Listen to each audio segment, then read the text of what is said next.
गरीब साध साध सब नेक हैं, आप अपनी ठोरे, जो सतलोक ले जाएंगे वो साधु कोई और। प्रवचन ऋग्वेद मंडल नंबर 9 और सूक्त नंबर 96 के मंत्र 16 से लेकर और 20 तक है। हे परमात्मा, आपका वास्तविक नाम क्या है?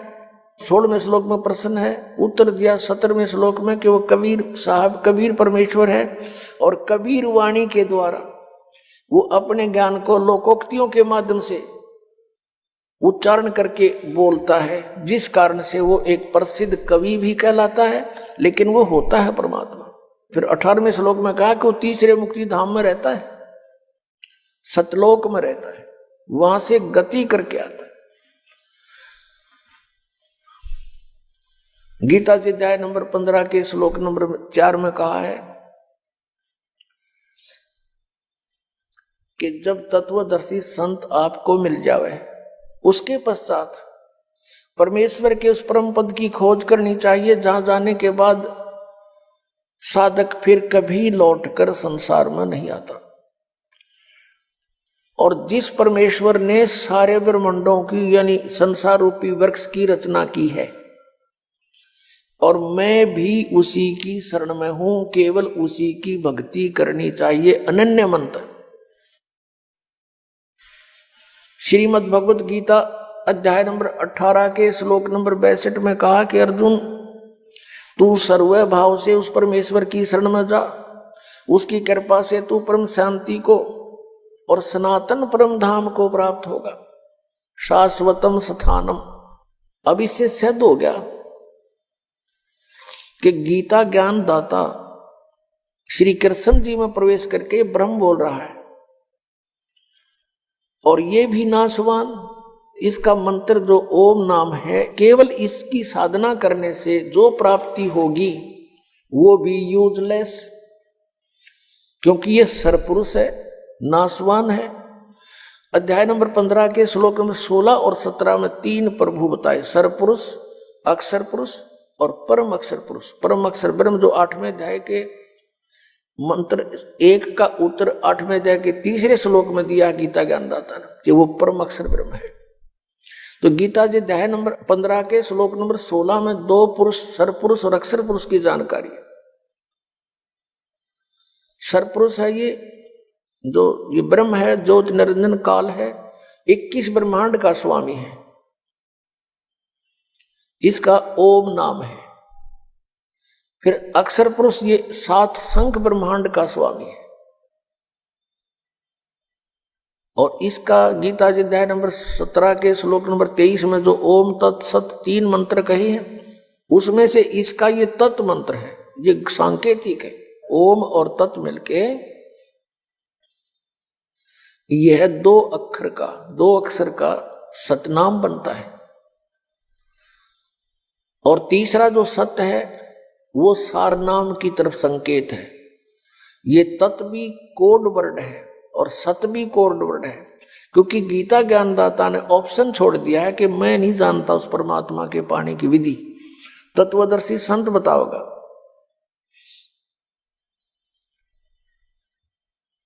अब जो प्रसंग चल रहा है कि शास्त्र विधि को त्याग के जो मनमाना आचरण करते हैं उनको कोई लाभ नहीं होता। गीता जी अध्याय नंबर 16 के श्लोक नंबर 23 और 24 में स्पष्ट कर दिया कि इससे तेरे लिए कर्तव्य और अकर्तव्य की व्यवस्था में सदग्रंथ ही प्रमाण है, किसी के लोक वेद पर विश्वास मत करना। तो यहां जो गीता जी अध्याय नंबर 15 के श्लोक नंबर 16 में कहा है कि सरपुरुष और अक्षर पुरुष ये 2 प्रभु हैं, 2 पुरुष हैं, और इनके तथा इनके अंतर्गत जितने प्राणी इनके ये सब नाशवान है। जीव आत्मा किसी की नहीं मरती, वो तो कुत्ते गधे की भी नहीं मरती।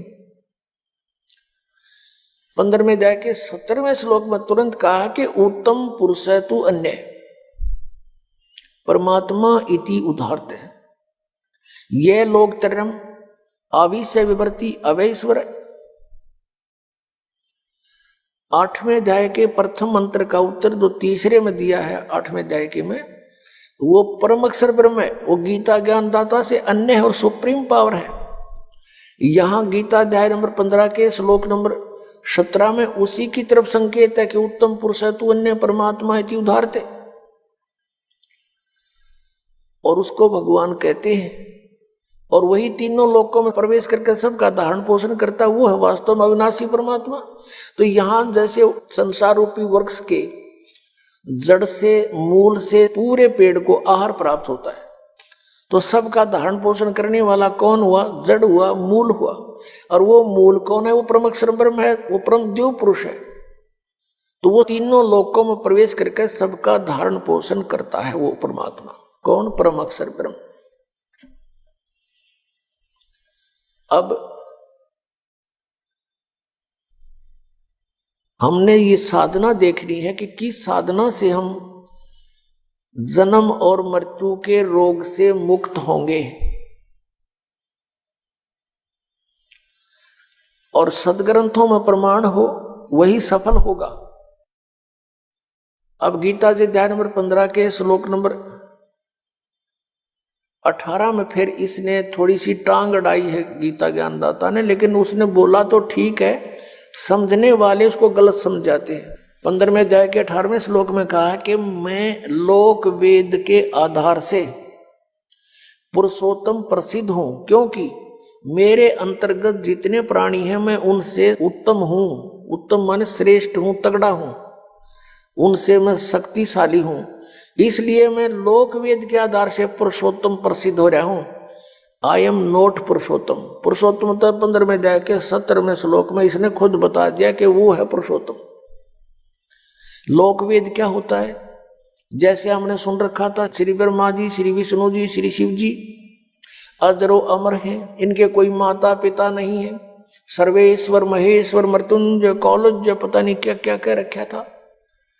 अब इनकी जीवनी और सदग्रंथों को देखा, इस दास पे दया करी परमेश्वर कबीर जी ने, मेरे पूज्य गुरुदेव जी ने, पूज्य परमेश्वर कबीर देव जी ने, तो उसमें पाया कि तो नासवान इनकी जन्म मृत्यु होती है। यो लोक वेद था। अभी दिखाते हैं हमारे पवित्र सदग्रंथ वही हैं जिनको हम आदरणीय और मान्य मानते हैं, इनको सत्य मानते हैं। और ये सदग्रंथ पहले संस्कृत में थे। संस्कृत केवल एक ब्राह्मण वर्ग ही पढ़ने का अधिकारी होता था। उनका यह बात समझ में आई नहीं, क्योंकि तत्व ज्ञान नहीं था उनके पास। तो ये सदग्रंथ उस तत्व ज्ञान रूपी कुंजी से, की से, उस ताली से खुलते हैं, वो इनके पास थी नहीं। इसलिए आज तक लोक वेद सुनाते रहे। देखिएगा श्री ब्रह्मा विष्णु महेश की जीवनी में क्या लिखा है। श्रीमद् देवी भागवत और गीता प्रेस गोरखपुर से प्रकाशित है। इसके संपादक कौन है? हनुमान प्रसाद पोदार चिमन लाल गोस्वामी। ये कहां से छपी है फिर देख लिए क्लियर। प्रकाशक एवं मुद्रक हैं गीता प्रेस गोरखपुर, गोविंद भवन कार्यालय कोलकाता का संस्थान। ये इनके फैक्स और फोन नंबर है। इसके 123 नंबर पर ही सब कंसेप्ट क्लियर हो जाता है। अब तीसरा स्कंद 123 पृष्ठ, और ये देखिएगा, तुम शुद्ध स्वरूपा हो, ये सारा संसार तुम इसे उद्भासित हो रहा है। मैं ब्रह्मा और शंकर हम सभी तुम्हारी कृपा से विद्यमान हैं। श्री विष्णु जी कह रहे हैं अपनी माता दुर्गा के विषय, और अपनी सतीथि बताते हमारा आविर्भाव और तिरोभाव हुआ करता है। हमारा आविर्भाव माने जन्म, तिरोभाव माने मृत्यु होता है। हम अविनाशी नहीं है, हमारा जन्म मृत्यु होता है। केवल तुम ही नित्य हो, जगत जननी हो, प्रकृति और सनातनी देवी हो। अब इससे ये विषय हो गया कि दुर्गा को प्रकृति भी कहते हैं। भगवान शंकर बोले, देवी यदि महाभाग विष्णु तुम्ही से प्रकट हुए हैं तो उनके बाद उत्पन्न होने वाले ब्रह्मा भी तुम्हारे ही बालक हुए। फिर मैं तमोगुणी लीला करने वाला शंकर क्या तुम्हारी संतान नहीं हुआ? अर्थात मुझे भी उत्पन्न करने वाली तुम ही हो शिवे। संपूर्ण संसार की सृष्टि करने में तुम बड़ी चतुर हो। इस संसार की सृष्टि, स्थिति और संहार में तुम्हारे गुण सदा समर्थ है। उन्हीं तीनों गुणों से उत्पन्न हम रजगुण ब्रह्मा, सतगुण विष्णु, तम गुण शिव जी नियमानुसार कार्य में तत्पर रहते हैं। पुण्यात्मा, इस पवित्र सदग्रंथ श्रीमद् देवी भागवत ने थोड़े से विवरण में सब कुछ कंसेप्ट क्लियर कर दिया। इसमें 5 कंसेप्ट क्लियर हो गए, 5 पॉइंट। नंबर 1, ब्रह्मा विष्णु महेश नाशवान है, इनकी जन्म मृत्यु होती है, ये अजरो अमर मृत्युंजय कालज्य नहीं है। और दूसरा ये हो गया कि दुर्गा इनकी जननी है, इनको जन्म देने वाली माता है। तीसरा ये हो गया कि रजगुण ब्रह्मा, सतगुण विष्णु, तमगुण शिव जी है। चौथा ये हो गया कि ये केवल नियमित कार्य ही कर सकते हैं, आपके संस्कार को बदल नहीं सकते। आपके भाग्य में कोई भयंकर दुख है, मृत्यु है या कोई और हानि है तो ये कोई चेंज नहीं कर सकते उसको, क्योंकि वो कर्मों का आधार है और कर्म में परिवर्तन केवल परम अक्षर ब्रह्म